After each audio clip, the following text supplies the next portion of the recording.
Hello बच्चों, welcome to my channel YT education class 9। तो आज मैं आपके पढ़ाने जा रहा हूँ ICSE class 9th chemistry chapter 4, जो कि है एटॉमिक स्ट्रक्चर और केमिकल बॉन्डिंग। तो जैसा कि हमें पता है कि जो सारे इस मतलब दुनिया में जितनी भी सब्सटेंस है वो किसकी बनी होती है, डिफरेंट काइंड्स ऑफ मैटर से बनी होती हैं।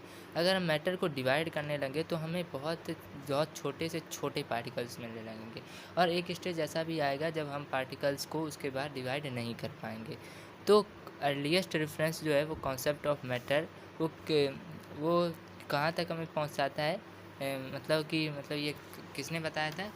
महर्षि कन्नड़ ने इंडिया में एशियंट इंडियन फिलोसफर थे, जिन्होंने बताया था कि स्मॉलेस्ट मतलब स्मॉलेस्ट डिस्क्रीट यूनिट होता है जिसे हम परमाणु, उन्होंने बोला था। परम मतलब अल्टीमेट, और अणु मतलब होता है पार्टिकल, अल्टीमेट पार्टिकल, जिसे मतलब इसके बाद कट ना किया जा सके, तो उन्होंने परमाणु। एटम फॉर दीज स्मॉल और discrete particles come from Greek word atomos coined bye democratics in 450 BC। ये वर्ड एटम कहाँ से आया? एटोमोस से आया, जो किसने दिया था? डेमोक्रेटिक्स, ग्रीक फिलोसफर जो था डेमोक्रेटिक्स, उसने दिया था 450 बिफोर क्राइस्ट।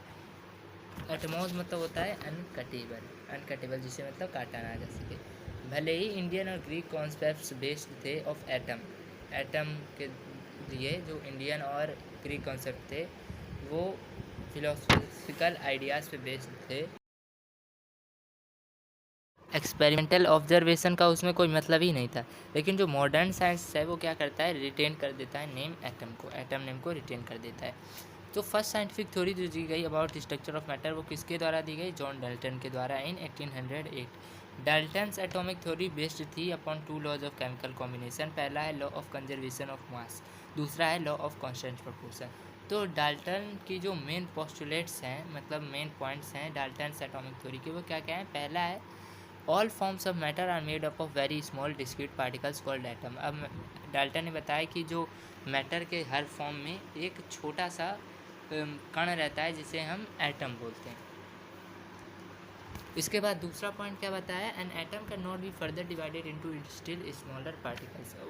डाल्टन ने बताया कि एटम को इसके बाद किसी फर्दर मतलब स्मॉल पार्टिकल्स में डिवाइड नहीं किया जा सकता।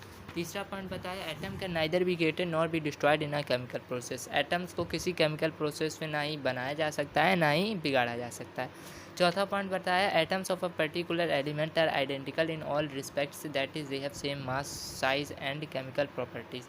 एक पर्टिकुलर एलिमेंट के जो एटम है आइडेंटिकल होंगे ऑल रिस्पेक्ट्स, मतलब उनकी साइज़ भी सेम होगी, शेप भी सेम होगा, मास भी सेम होगा, और केमिकल प्रॉपर्टीज भी सेम होगी। पांचवा पॉइंट जो बताया atoms of one element are different from those of any other elements. एक एलिमेंट की एटम की जो एलिमेंट एक एलिमेंट का एटम जो होता है वो दूसरे एलिमेंट के एटम से अलग होता है। फिर देखो छठा पॉइंट जो बताया atoms of elements may combine in whole number ratio to form compound atoms of a new substance. Compound atoms को आज की दुनिया में मॉलिक्यूल्स बोलते हैं। तो क्या बताया मतलब छठे पॉइंट में कि atoms of element may combine in whole number ratio to form compound बना सकते हैं। जैसे NaCl कंपाउंड होता है तो Na और प्लस Cl होता है, तो इसी तरीके से ये चीज़ बताई उन्होंने। तो डाल्टन्स की जो एटॉमिक थ्योरी थी उसने बहुत दिनों तक राज किया, सेंचुरी तक कभी राज किया। लेकिन जो मतलब बाद में इसके बहुत ज़्यादा ड्रॉबैक्स निकले। तो पहले हम देखते हैं डिफिनीशन ऑफ एलिमेंट क्या होता है। अब 1661 में रॉबर्ट बॉयल नाम के वैज्ञानिक ने first scientific definition of element बताई। उन्होंने क्या बताया? There are substance that can be brought as being of ultimate simplicity and can not be broken down into yet simpler substance. इन्होंने भी वही चीज़ बताई, डाल्टन की थ्योरी, डाल्टन से ये पहले हुए थे, तो इन्होंने भी वही चीज़ बताई थी कि इस एटम के बाद कोई सिंपलर सब्सटेंस में उसे कट ही नहीं किया जा सकता। एटम हो गया बस, इसके बाद उसे डिवाइड ही नहीं किया जा सकता। एंटोनी लेवाइजर नाम के वैज्ञानिक थे, एक 1788 में उन्होंने अपनी डिफिनीशन दी एलिमेंट के बारे में। उन्होंने बताया an element is a basic form of matter that can not be broken down into simpler substance. इन्होंने भी वही चीज़ बताई कुल मिला के। एलिमेंट क्या होता है? बेसिक फॉर्म ऑफ मैटर होता है, जिसे हम इसके बाद एलिमेंट के बाद मतलब इसे सिंपलर सब्सटेंस में डिवाइड नहीं कर पाएंगे। Nowadays we define element as element is a pure substance that cannot be broken down into any simpler substance simpler chemical substance by physical or ordinary chemical means and is made of atoms of the same type.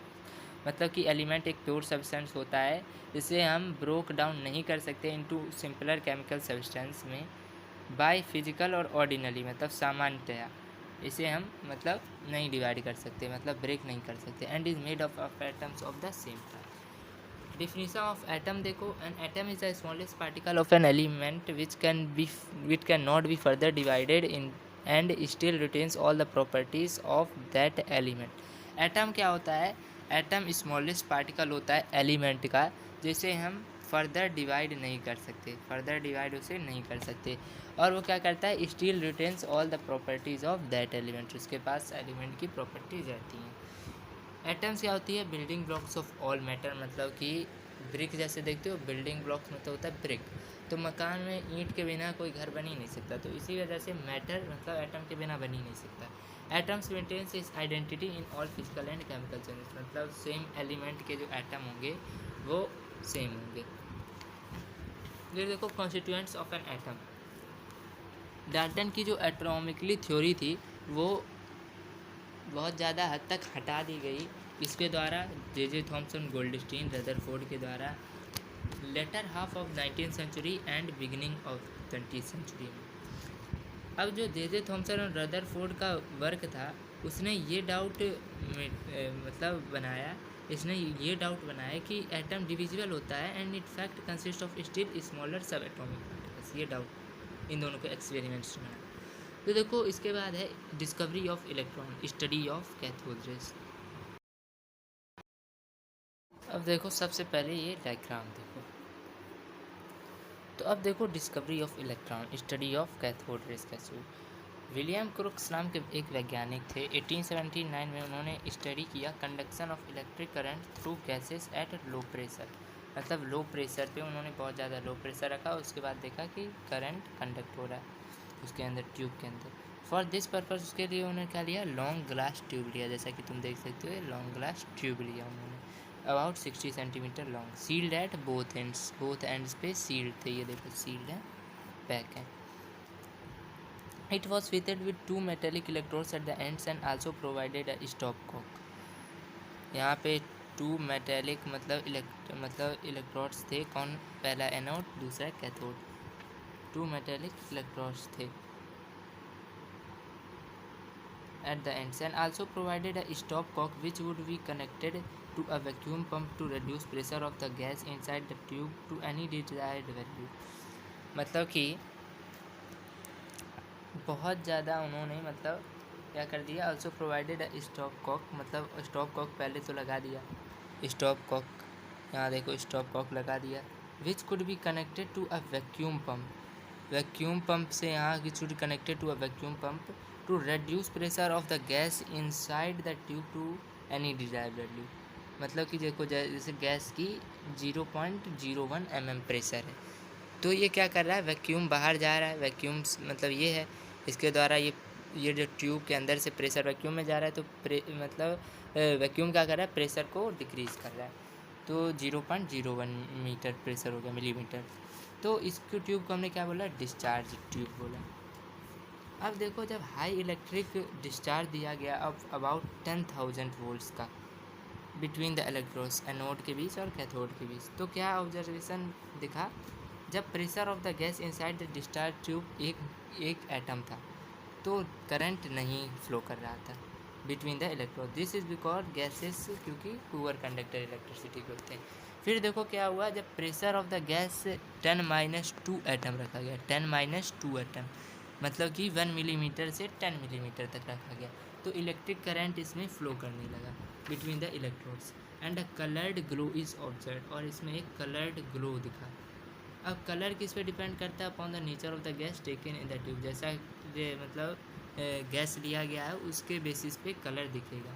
फिर क्या देखा गया कि जब pressure को further reduce किया गया 10⁻⁴ atom पे, मतलब कि 0.01 मिलीमीटर पे, तो glow between the electrode disappeared but the current keeps on flowing. Glow जो थी इलेक्ट्रोड्स के बीच वो ख़त्म हो गई, लेकिन क्या हुआ? ये जो करंट था वो फ्लो कर रहा था. The tube glows with a faint greenish light. अब इसी में अगर एक होल बना दिया जाए इन द एनोड के पीछे वाली लाइन पे, and the tube behind the anode is coated, यहाँ पे ZNS मतलब सम फ्लोरेट मटेरियल जैसे कि ZNS लगा दी जाए, तो क्या दिखा कि bright spot is developed on the coating. Bright spot मतलब बना कोटिंग पे, जहाँ हम कोटिंग कर रहे हैं ZNS कोटिंग, तो ब्राइट स्पॉट यहाँ पे बना। सेम थिंग टीवी ट्यूब में भी दिखता है, टीवी खोलते हो तो टीवी में भी इसी तरीके से लगता है। ये क्या बताता है कि some invisible rays are emanating from the cathode, these rays were called cathode. Cathode से ही तो यहाँ पे आ रही होंगी एनोड पे, तभी तो ZNS हमने डाला तो कलर्ड ग्लो ऑब्जर्व हुआ, कहीं बाहर से तो आ नहीं रही हैं क्योंकि ये तो सील पैक है, तो कैथोड से ही आ रहा होगा, जाहिर सी बात है, कोई और चीज़ तो है नहीं यहाँ पे, तो कैथोड से सामने से पड़ रहा था, इसी वजह से ये हुआ। तो इसी बात क्या हुआ, कैथोड रेज आया। तो प्रॉपर्टीज़ क्या है कैथोड रेज की देख लो। जे थॉम्सन और 1897 में कुछ एक्सपेरिमेंट्स किए और भी वैज्ञानिकों ने किए।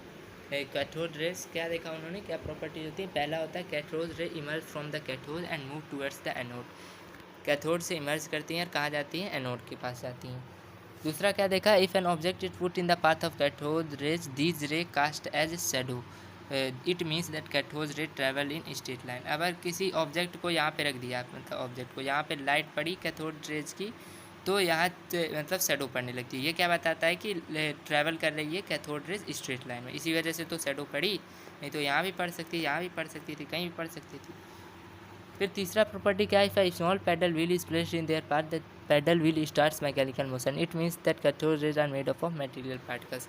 अगर इसी में कोई पैडल व्हील रख दी जाए, इसी तरीके से पैडल व्हील रख दी जाए, तो क्या होगा, कैथोड रेज जब आएगी, लाइट पड़ेगी, कैथोड रेज की लाइट पड़ेगी तो ये चलने लगेगा। ये क्या बताता है कि कैथोड रेज मटेरियल पार्टिकल्स के बने होते हैं, कुछ मटेरियल पार्टिकल्स होते हैं इसमें, जिसकी वजह से पैडल व्हील को घुमाता है।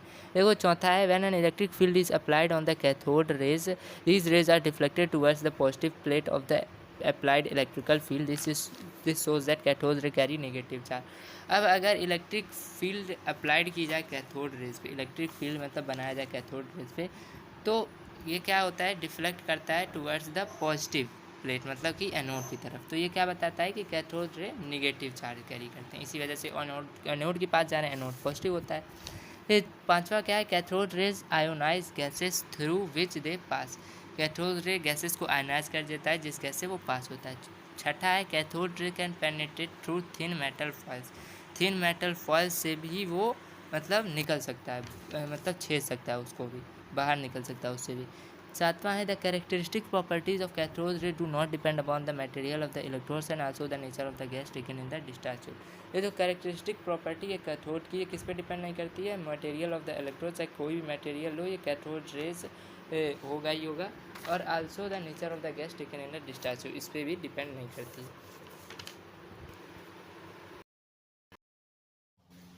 इन ऑब्जर्वेशंस के बेसिस पे क्या कहा गया कि कैथोड रेज जो हैं वो एक्चुअली क्या है, string of particle pieces of atom है, जो भी कहो कह सकते हो, that carry a negative charge, जो कि निगेटिव चार्ज को कैरी करते हैं, कौन, कैथोड रेज। जे थॉम्सन ने इसको क्या नाम दिया, कॉर्पसल्स ऑफ निगेटिव इलेक्ट्रिसिटी, बाद में इस नाम को चेंज कर दिया गया इलेक्ट्रॉन में, on the suggestion of G J Stoney.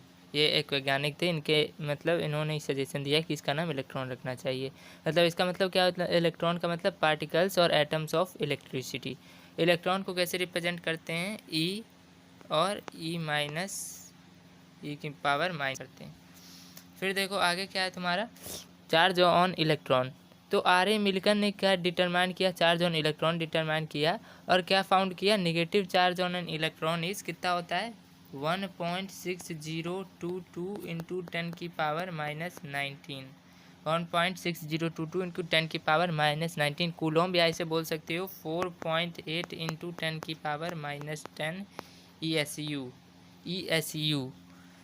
ये क्या होता है, smallest measurable quantity of charge होता है, और therefore is called 1 unit of electrical charge, जिसे बोलते हैं कूलॉम जो होता है।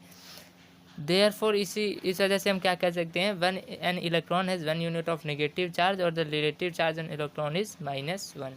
तो जो नेगेटिव चार्ज इलेक्ट्रॉन पे होता है वो कितना होता है, 1.6 इंटू 10 की power -19 coulomb, negative charge coulomb. Relative charge on electron होता है -1। इसके बाद देखो mass of an electron, mass कितना होता है। तो जो एक्यूरेट मेजरमेंट्स हैं of deflections of electrons under the influence of electric और मैग्नेटिक फील्ड, उसके बेसिस पे थॉमसन जे थॉमसन ने चार्ज और मास निकाला, charge to mass ratio of electron निकाला, मतलब E/m(E) is equal to 1.7588 into 10⁻11 Coulomb, ये होता है। E इज इक्वल टू क्या होता है, magnitude of charge on electron in Coulomb, magnitude of charge है ये जो है तुम्हारा E। M(E) क्या होता है, mass of electron in kg, ये क्या होता है, मास ऑफ इलेक्ट्रॉन जो kg में है। Me क्या हो जाएगा देख लो, Me हटा देता हूँ उसको, Me is equal to 1.6022 into 10⁻⁻19 coulomb upon 1.7588 into 10⁻11 kilogram, ये होता है तुम्हारा। तो Me क्या निकल जाएगा, इसको कट ऑफ कर दो सही से, तो इसके बाद Me क्या निकल आएगा, 9.11 इंटू 10⁻31 किलोग्राम, या 9.11 इंटू 10⁻−28 ग्राम, ये दोनों में से एक कर सकते हो। इसके बाद देखो है electron is basic constituent of every atom, तो इलेक्ट्रॉन जो होता है वो क्या होता है, बेसिक कॉन्स्टिट्यूएंट होता है of every atom, her atom का, जितने भी यूनिवर्सल मतलब एटम होंगे यूनिवर्स में, उसका इलेक्ट्रॉन बेसिक कॉन्स्टिट्यूएंट होता है ऑफ ऑल एटम्स। अब देखो अगला टॉपिक है डिस्कवरी ऑफ प्रोटॉन, प्रोटॉन की डिस्कवरी कैसे हुई, या एनोड रेज भी बोलते हैं इसको। अब जैसा कि तुम्हें पता है कि एटम इलेक्ट्रिकली न्यूट्रल है और प्रेजेंस ऑफ कैथोड रेज मिल ही चुका है, कैथोड रेज निगेटिवली चार्ज मिल ही चुका है, तो अब वैज्ञानिकों ने ये पता लगाना शुरू किया कि इसमें कोई पॉजिटिव चार्ज भी होगी, तभी तो निगेटिव चार्ज वहाँ जाता है तो अट्रैक्ट करता है उसके, तो पॉजिटिव चार्ज भी होगी कोई एटम में प्रेजेंट, तो इसके लिए सर्चिंग होनी शुरू हो गई। गोल्डस्टीन जो थे एक वैज्ञानिक, यूगेन गोल्डस्टीन, उन्होंने 1886 में परफॉर्म किया discharge tube experiment with a perforated cathode. इसकी एक मैं तुम्हें इमेज दिखा, ये चीज़ देखो, ये है तुम्हारी एनोड रेस ये। अब जब इन्होंने क्या किया, गोल्डस्टीन ने, on passing high electric discharge tube through the gas at low pressure पे क्या किया, हाई